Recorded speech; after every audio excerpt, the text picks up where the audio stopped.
Classici rivisitati con drammaturgie contemporanee sono 4 le opere proposte dal cartellone della rassegna estiva Aperitivo a Teatro, ospitata dal Teatro Maddalene, che partirà con Il Giardino, dal Giardino dei Ciliegi di Anton Chekhov, lunedì prossimo. Ma il Teatro Stabile del Veneto guarda già alla nuova stagione del Verdi. La realtà non basta.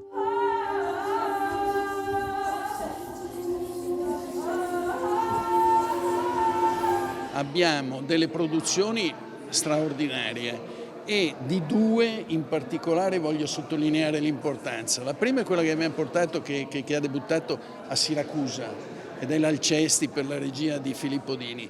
Ma guarda, l'augurio è come la sperimentazione: quando avete finito di farvi gli auguri venite che facciamo festa. Da Ruzzante, rivisitato da Andrea Pennacchi e Gabriele Vaccis, al bestiario idrico di Marco Paolini, e poi Fuori serie con Pif, il prete bello di Roberto Citran, mentre Le Maddalene si proseguirà con l'esplorazione dei linguaggi del contemporaneo, un teatro solido anche nei numeri.